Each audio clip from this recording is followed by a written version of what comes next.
예, 안녕하세요. 예, 만나서 반갑습니다. 자, 25페이지 중간부터 읽어볼까요? 그때 세종께서 금빛 팔을 들어 가히 생각할 수도 헤아릴 수도 없고 말로 다할 수도 없는 백천만억 무량 아승지 세계에 모든 지장보살 분신들의 정수리를 어루만지시며 이르셨다. 그래서 백천만억 무량 아승지, 헤아릴 수 없는 기나긴 숫자를 표현하고 있는 거예요. 그래서 백천만억 무량 아승지 세계에 있는 모든 지장보살의 분신들의 정수리를 어루만져 주셨다. 그 정수리를 어루만져 주는 걸 한자 표현으로 마정이라고 해요. 뭐라고요? 마정. 들어보셨죠? 뭐 마정수기 이런 표현 있잖아요. 여러분도 부처님이 여러분들 정수리 어루만져 주셨으면 좋겠죠? 예. 그래서 실제로 우리 큰 스님들이나 혹은 기도를 많이 하신 분들이 일념으로 간절하고 정성스럽게 염불을 하거나 기도를 하면 부처님의 불보살님의 모습이 눈앞에 나투시면서 그러니까 정수리 머리를 만져주셨다 이런 불교설화들이 있어요. 근데 중요한 게 뭐냐면 그런 신비스러운 현상에도 집착하면 된다 안 된다? 예, 큰일 난다고 해요. 그래서 그것도 누가 만든 환상임을 알아라? 내 마음이 만든 환상임을 알아라 라고 이야기하고 있습니다. 그래서 실제로 우리가 기도를 열심히 하면 불보살님이 뭐 꿈에 가피를 주신다거나 혹은 눈앞에 나타나서 머리를 만져주신다거나 이런 그런 기이한 그런 신비한 이야기들이 있기는 한데 중요한 거는 집착하면 안 된대요. 뭐 하면 안 된다? 집착하면 안 된다. 그리고 실제로 그런 현상들에 마음이 너무 빼앗기게 되고 나는 특별한 존재다라는 교만심에 빠져버리면 오히려 사특한 곳에 떨어지게 된대요. 사특한 곳에 떨어져서 오히려 더 그르칠 수 없는 아주 크나큰 업보를 저지르게 된다. 그래서 우리가 기도할 때 눈앞에 어떤 현상이 일어나더라도 뭐 해서는 안 된다? 집착해서는 안 된다. 다 마음이 만든 환상일 뿐이다 라는 걸 명심해야 됩니다.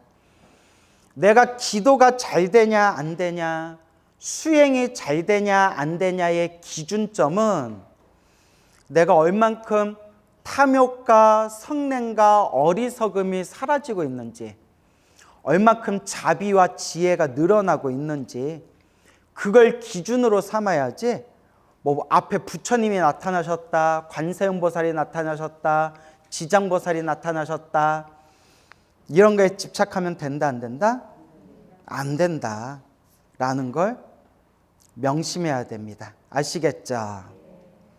그래서 어느 거사님이 계셨는데 한창 기도할 때 정말 기도를 많이 했대요. 막 신묘장구 대달하니라 하루에 100번, 300번, 500번, 700번씩 신묘장구 달아니를 했대요. 하루에 여러분 신묘장구 대달하니 700번 해본 적 있어요? 없어요? 나도 없어요. 근데 엄청나게 기도를 많이 하는 거예요. 그렇죠? 그다 10여 년 전인가? 여기 목쪽이 이제 막 너무 아파가지고 서울에 이제 유명한 병원에 가서 검진을 받아보니까 여기 이제 뼈에 석회가 꼈대요. 아세요? 난 처음 들어봤어요. 석회 낀다는 거. 뭐 시멘트도 아니고 뼈에 석회가 꼈는데 그게 막 신경을 누르고 있대요. 이거 늦었으면 큰일 날 뻔했다고.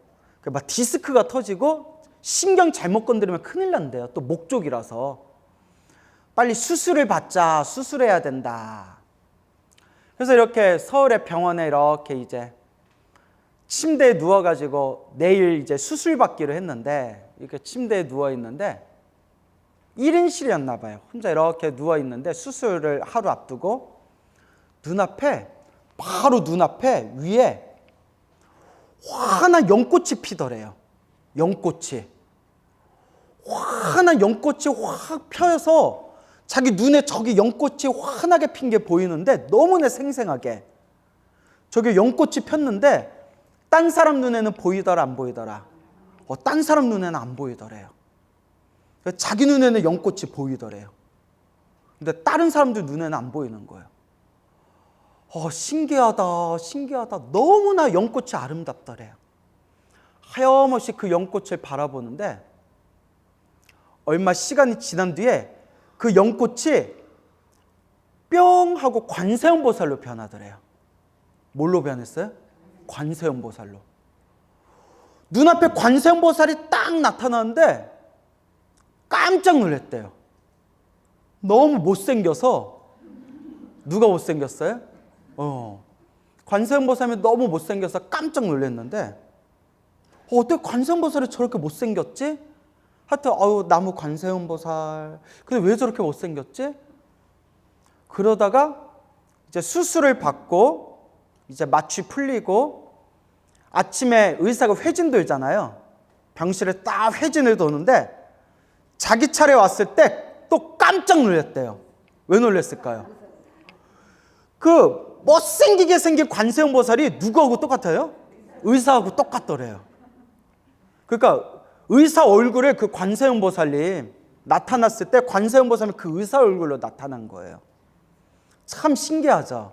그때 내가 수술이 잘 됐다, 내 치료가 잘 될 거라는 것을 보여주기 위해서 나타나셨나 보다 생각했는데 아니나 다를까 아주 수술도 잘 되고 치료도 잘 됐대요. 이런 경우도 있어요. 이런 경우도 있지만 집착하면 된다 안 된다? 안 된다. 또 워낙 유명한 이야기라서 여러분들 스님들께 들어보신 분들 계신지 모르겠는데 되게 유명한 이야기예요. 몇십 년 전에 어느 젊은 스님께서 아주 하염없이 간절하게 이제 기도를 하고 있었는데 제가 깨달음을 얻게 해주십시오, 깨달음을 얻게 해주십시오 기도하고 있었는데 꿈에 보살님이 나타났대. 꿈이 아니라 눈앞에 보살님이 나타났대요. 눈앞에. 생생하게 눈앞에 보살님이 나타나셔가지고 그 보살님께서 깨달음을 얻고 싶냐? 예, 깨달음을 얻고 싶습니다. 깨달음을 얻는 방법을 가르쳐 주랴. 가르쳐 주십시오. 우리 중생이 깨달음을 얻지 못하는 이유는 욕망, 욕심 때문에 그렇다. 욕망 중에 가장 질긴 게 성욕이다. 색욕이다. 네 꼬추를 잘라라. 그러면 깨달음을 얻게 될 것이다. 그래서 법당 밖에서 으악 하고 법당 안에서 으악 하고 비명소리가 들려가지고 밖에 있는 사람들이 놀라서 들어가 봤더니 뭘 잘랐어요? 자기 꼬추를 잘랐대요. 이게 웃을 일이에요? 얼마나 무서운 일인데요 이게. 그래서 목숨은 살았대요. 그래서 왜 잘랐냐 했더니 깨달음을 얻고 싶으면 꼬추를 자르라고 했다. 근데 알고 봤더니 그게 뭐였어요? 마구니였던 거예요. 마구니. 마구니에 걸려가지고. 그러면 기도하다가 왜 그런 마구니에 걸린 거냐? 딱 두 가지 이유가 있는데 첫째는 전생의 업보. 전생에 지독한 업보가 있어서 수행에 큰 마장이 생긴 거예요. 근데 이것도 누가 지은 업이에요? 그렇죠. 여러분의 백날 기도해도 그런 마장 생겨요, 안 생겨요? 안 생기잖아요. 그럴 마음도 없어요? 안 생기잖아요. 근데 왜 그 스님은 왜 그런 마장이 생겼냐? 수행하다 보면 마장이 많이 생긴 사람들이 있거든요. 그것도 전생의 업이 두꺼워서 그렇대요. 그 다음에 두 번째가 뭐냐? 요게 중요해요. 집착심. 무슨 심? 나의 그 집착이 그런 마구니를 만든 거래요. 그래서 깨달음을 구하는 수행자들일수록 마음에 집착심을 놓아버리라고 했어요. 깨달음을 목표로 수행하되 그 깨달음이라는 거에도 너무 집착하지 말고 꾸준하게 닦을 뿐이다. 뭐 할 뿐이다? 꾸준하게 닦을 뿐이다. 그 깨달음을 빨리 얻어야지라는 그 지독한 집착이 그런 무서운 마장을 일으켰다는 거예요. 결국 누구의 마음이 만든 마장이에요? 내 마음이 만든 마장이라는 거예요. 그래서 여러분들도 기도하면서 무슨 눈앞에 무슨 뭐가 보인다거나 무슨 신비로운 현상이 생겨도 절대 뭐 할 필요가 없다? 절대 집착할 필요가 없다. 딱 어떤 신비한 현상이 딱 일어날 때 진정한 수행자는 마음으로 다 누가 만든 환상일 뿐이다? 내 마음이 만든 환상일 뿐이다. 그래서 금강경을 많이 읽어야 돼요. 금강경 4구교에 뭐라고 나오죠? 모든 일체유의법, 눈앞에 펼쳐진 모든 현상, 모든 법은 꿈과 같고 환상과 같고 거품과 같다고 여겨라. 꿈과 같고 환상과 같다. 그와 같이 꿰뚫어봐라.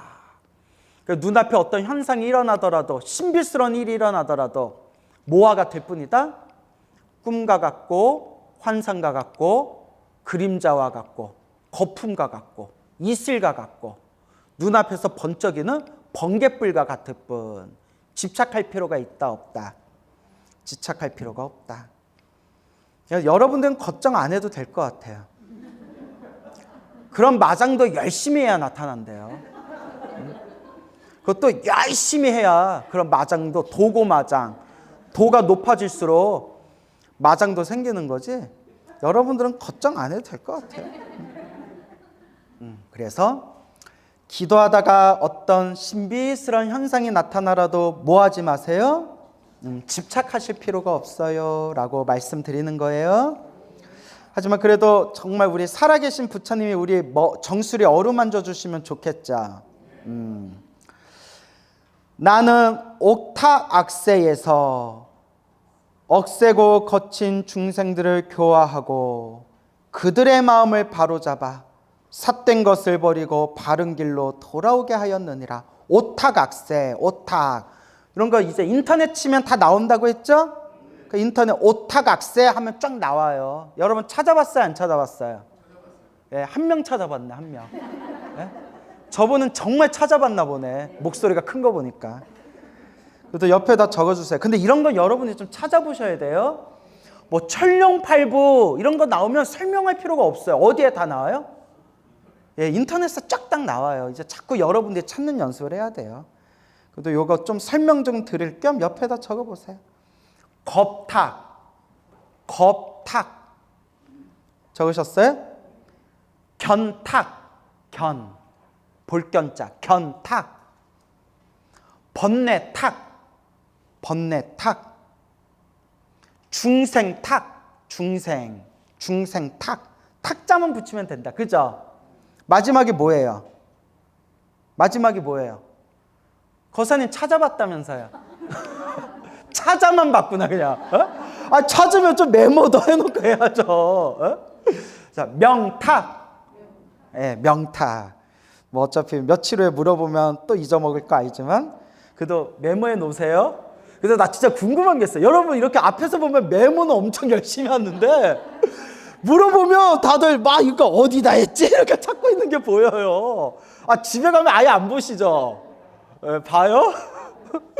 자 그래요. 와준 것만도 고마워요. 자 한번 따라해보세요. 견탁.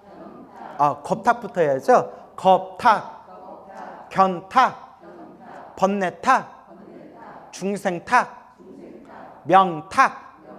좀 무조건 적으세요. 알겠죠? 여러분 못 외우잖아요. 무조건 적으세요. 근데 순서는 좀 바뀌어서 상관없어요. 겁탁은 뭐냐? 그래서 겁탁의 겁자가 무량 아승직업 할 때 숫자로도 쓰이지만 여기서 말하는 겁탁은 시대가 혼탁하다라는 뜻이래요. 무엇이 혼탁하다? 시대가 혼탁하다. 그래서 우리가 옛날이요. 옛날에는 좋았는데 뭐 이런 표현 쓰잖아요. 지금 시대가 어떻다? 혼탁한 시대. 이게 첫 번째 악세예요. 오탁 악세 중에 첫 번째. 시대가 혼탁하다. 두 번째 견탁이죠. 견해가 혼탁하다. 무엇이? 견해. 올바른 바른 견해가 사라지고 자꾸 삿된 견해가 일어나고 있는 세계라는 거예요. 그래서 자꾸 견해가 혼탁하면 무엇이 세상에 무엇이 자꾸 생길까요? 사람들 견해가 자꾸 삿된 견해가 생기다 보니까 사이비 종교가 많이 생긴대요. 우리가 바른 견해가 있으면 속아요, 안 속아요? 안 속잖아요. 근데 자꾸 이 견해가 혼탁하기 때문에 올바른 걸 올바르다고 알지 못하고 자꾸 삿된 거에 빠져드는 거예요. 우리 불자들도 반성해야 돼요. 우리 불자님들이 그래도 전생에 복을 많이 지어서 이번 생에 이렇게 부처님 법을 만났는데도 부처님 법 만났는데도 삿된 스승 만나고 삿된 절에 다니고 그런 불자들이 많아요. 동감하시죠? 여러분들 그래도 얼마나 복이 많아요. 요 헬로부타 TV에 와가지고 이렇게 훌륭하신 법사 스님들 그리고 우리 불교 학자들 모시고 공부할 수가 있잖아요. 그죠, 여러분? 그래서 견해가 혼탁한 시대예요.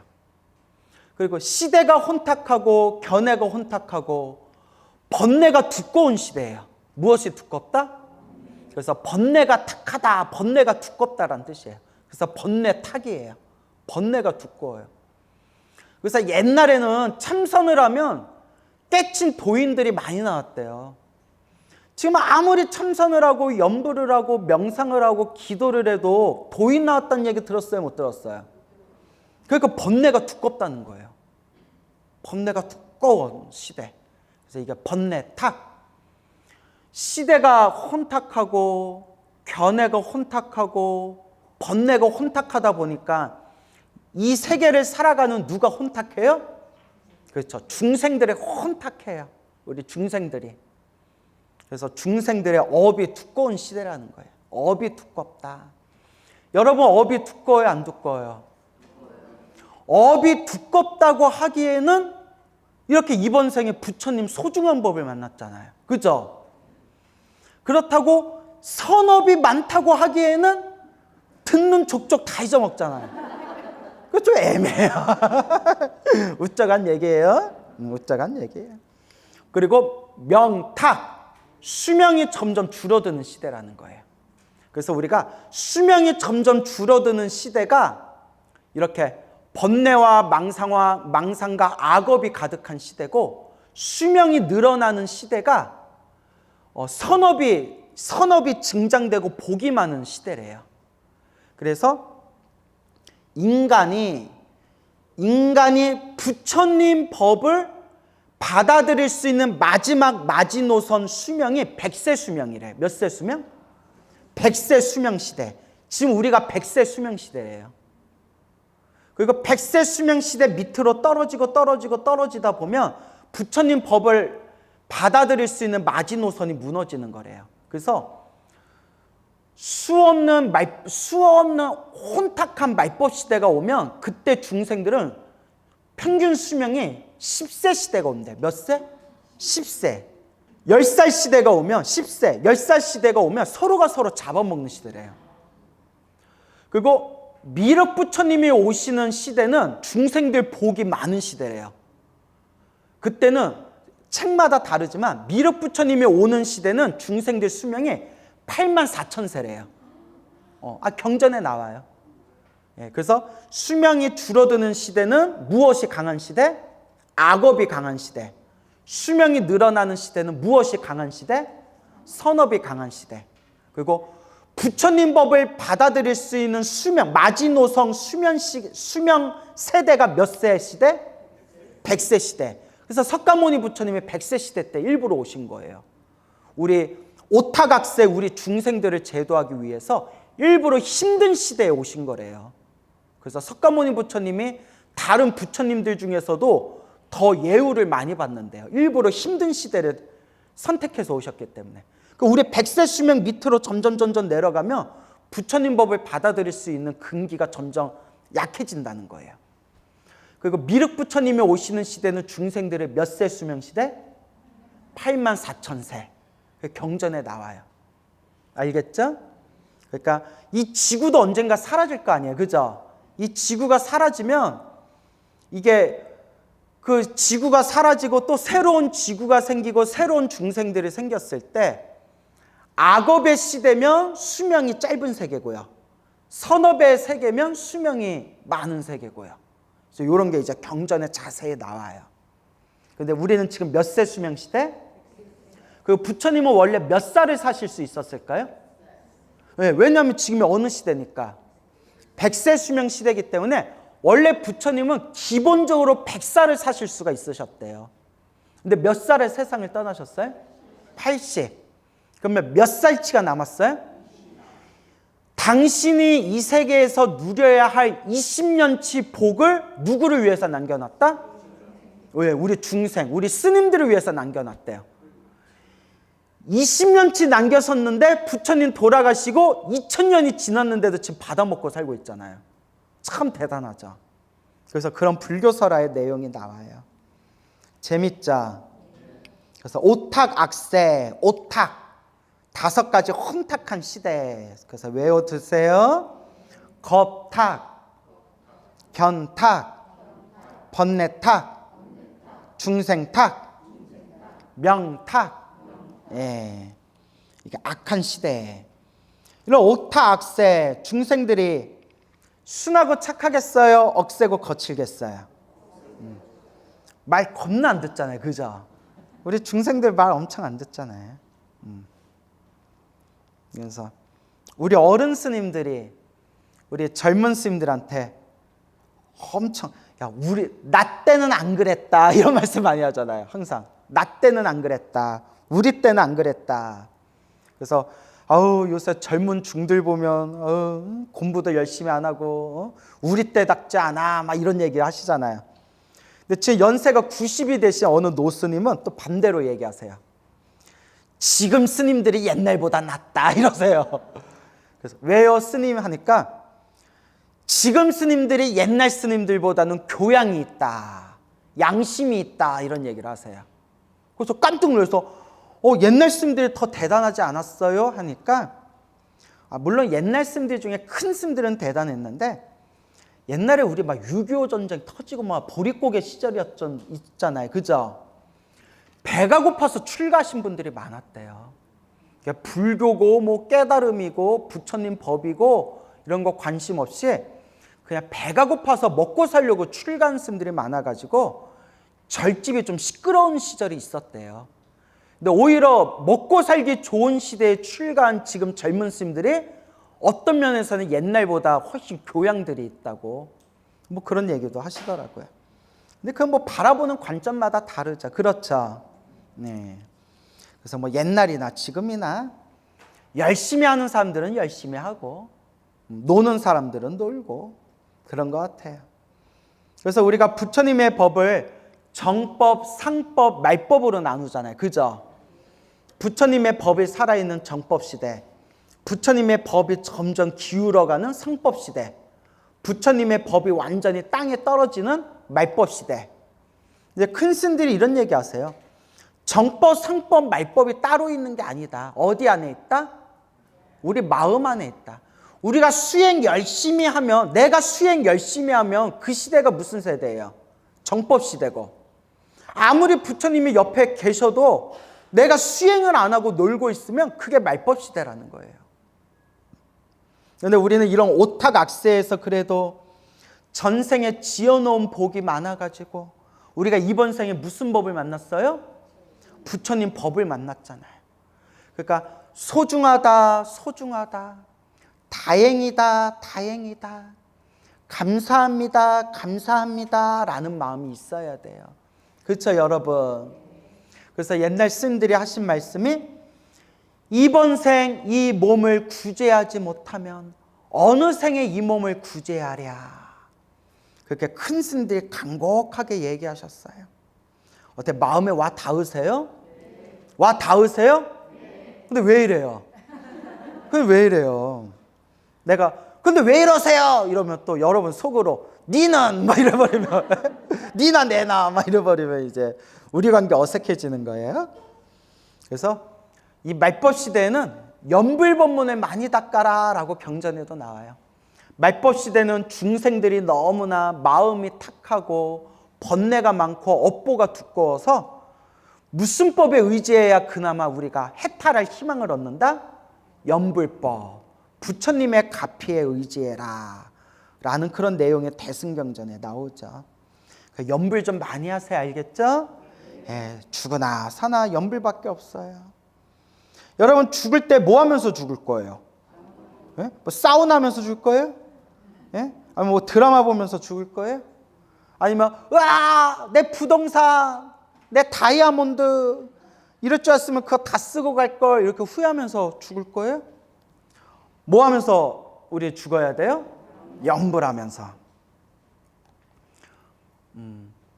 종범 스님이라고 아세요? 큰 스님이시죠? 종범 스님 법문이 참 좋아요. 아주 가르침이 깊고 참 이렇게 내용이 참 좋아요. 아주 큰 스님이시죠. 특히 저는 밤에 잠이 안 오면 누구 법문에 많이 들을까요? 종범 스님 법문에 많이 들어요. 예? 종범 스님 목소리가 차분하셔가지고 듣고 있다 보면 잠이 솔솔 오거든요. 그래서 이 웃자고 한 얘기인데, 저 연세가 90이 되신 노보살님이 계세요. 연세가 90이 되신 노보살님이 계시는데 불교 TV 틀면 종범 스님 법문을 그렇게 싫어한대요. 종범 스님이 되게 싫어한대요. 90 되신 노보살님이. 깜짝 놀래가지고, 아니 종범 스님이 얼마나 큰 스님이고 법문이 얼마나 좋은데 종범 스님 법문이 왜 싫냐고 했더니 맨날 죽는 얘기만 한대요. 그래서 근데 이제 큰 스님이 생사가 코앞에 있다, 그죠? 생로병사가 훅 하고 지나간다. 이러다가 그냥 한 생각 그냥 딱 끊기면 죽음이다. 이렇게 이제 우리들한테 이 시간을 소중하게 여기고 불법을 닦아야 된다. 이렇게 좋은 법문 하신 건데 90 되신 할머니는 마음이 어떻다? 뭐 빨리 죽으라는 소리요. 이러면서 종범 스님 법문이 너무 싫대요. 툭하면 죽는 얘기 안 돼요. 그러면서 이런 얘기 하시는 거예요. 광우 스님 법문이 제일 좋대요. 광우 스님 법문이 제일 좋대요. 90 되신 할머니가. 그래서 왜요? 물어보니까 뭐라는지 아세요? 저승 갔다 돌아오는 얘기를 그렇게 많이 한대요. 아시죠 여러분? 저 저승 갔다 살아 돌아온 이야기 많이 하잖아요. 그러니까 90 되신 할머니가 저승 갔다가 돌아온 얘기 들으면 그렇게 기분이 좋으신 거예요. 재밌죠 여러분? 그래서 그 얘기 듣고 제가 배를 잡고 웃었어요. 그래요. 근데 우리는 결국 언젠가 죽는다 안 죽는다?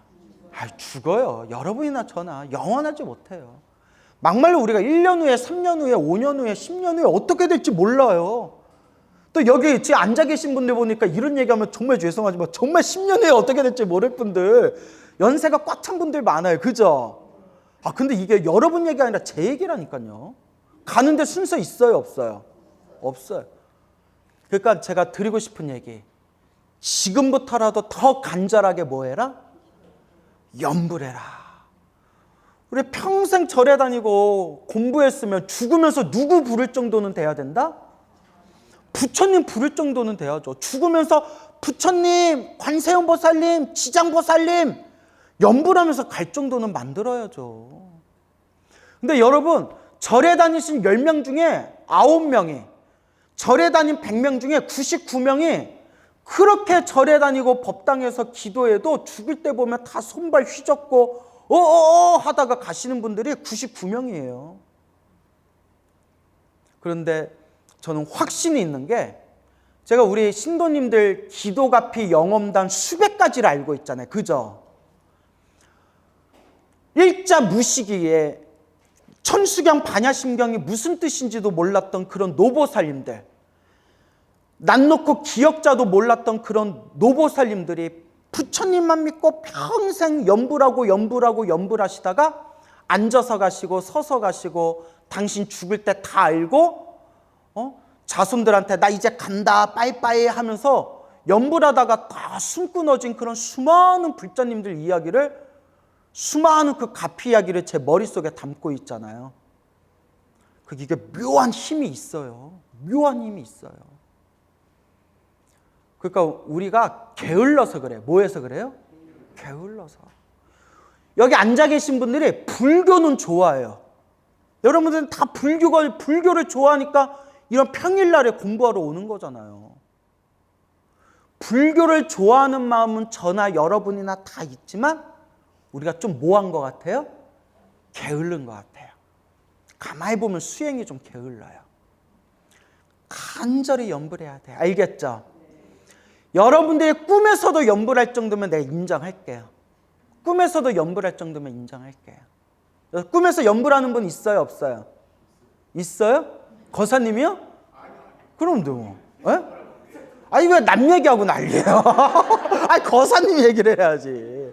그래요. 아마 있을 수도 있는데, 그러니까 꿈에서도 염불할 정도 돼야 된다는 거 알겠죠? 그러면 또 스님은 됩니까? 하면 나도 깨깨깽.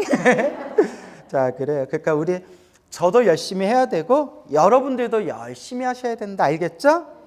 염불이라도 열심히 하자. 그렇게 이제 말씀드리는 거예요.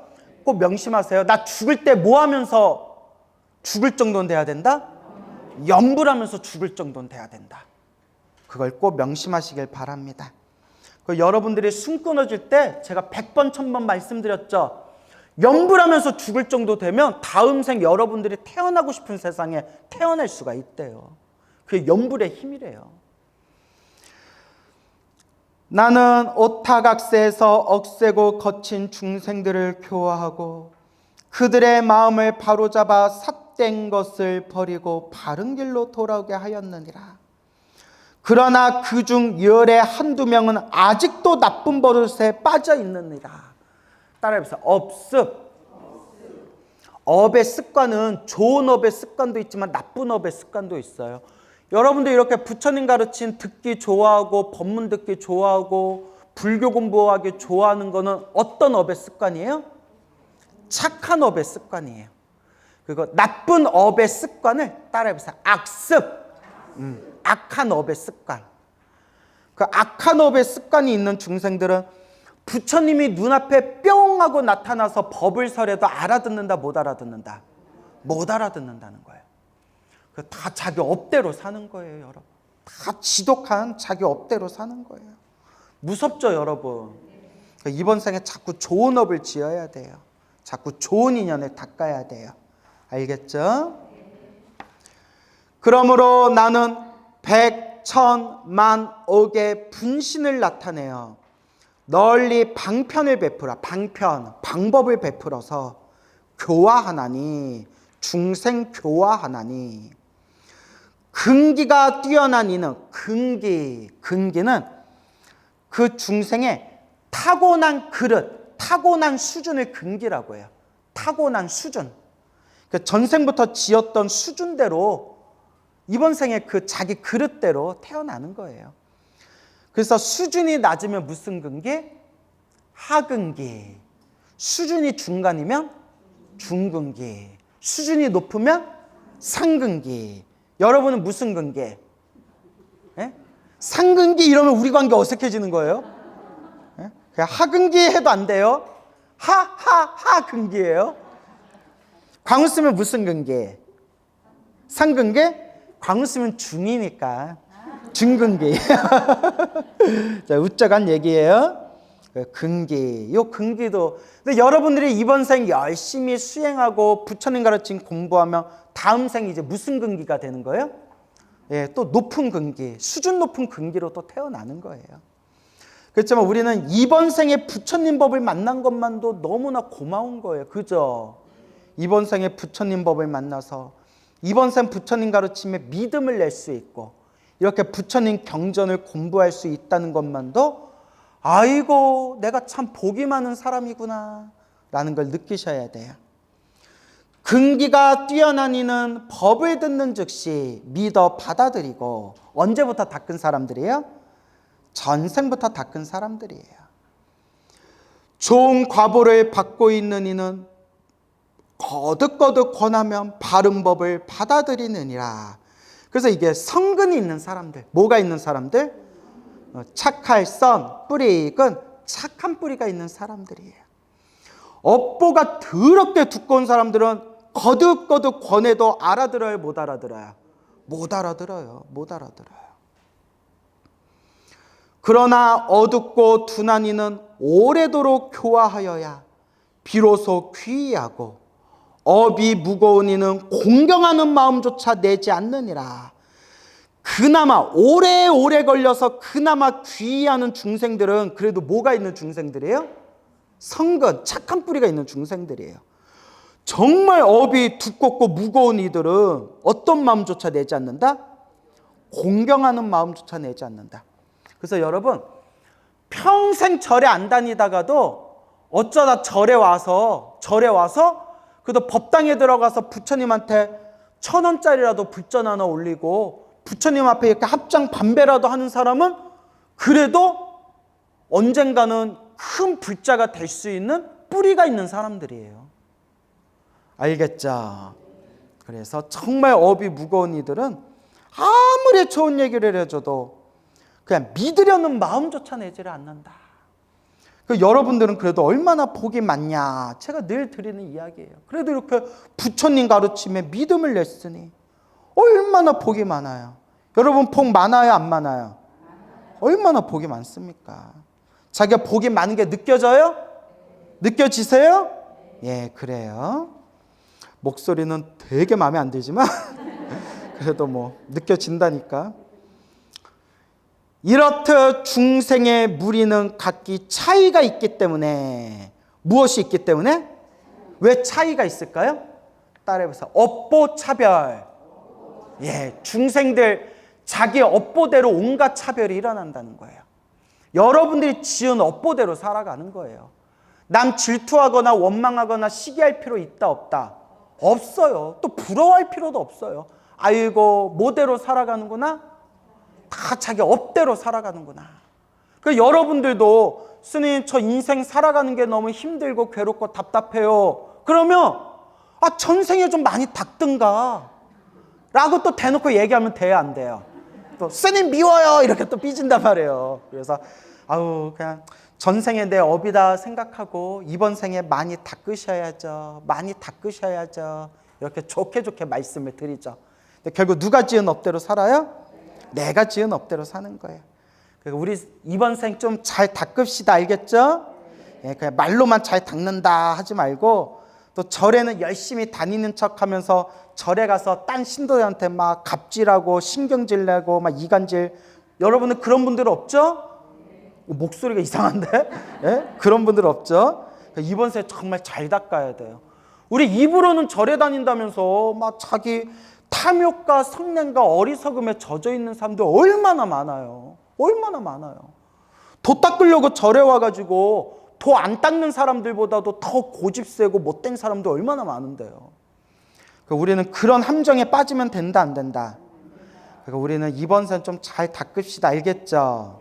예. 믿어도 돼요? 믿음이 안 가, 믿음이. 그래요. 그래도 잘 닦읍시다. 이렇듯 중생의 무리는 각기 차이가 있기 때문에 무슨 차별? 업보 차별. 다 내 업보대로 차별이 있다. 그 중생들 눈높이에 맞춰서 여러 가지 모습의 분신을 나타내어 그들을 제도하느니라. 그 중생들 수준에 맞춰서 부처님이 몸을 낮춘다는 거예요. 그래서 중생들 그 수준에 맞춰서 몸을 낮추는 것을 따라해 보세요. 1,100억 화신. 1,100억 화신이라고 해요. 1,100억. 헤아릴 수 없는 모습으로 화신, 변화해서 몸을 낮춘다는 거예요. 누구 눈높이에 맞춰서? 그렇죠. 중생들 눈높이에 맞춰서.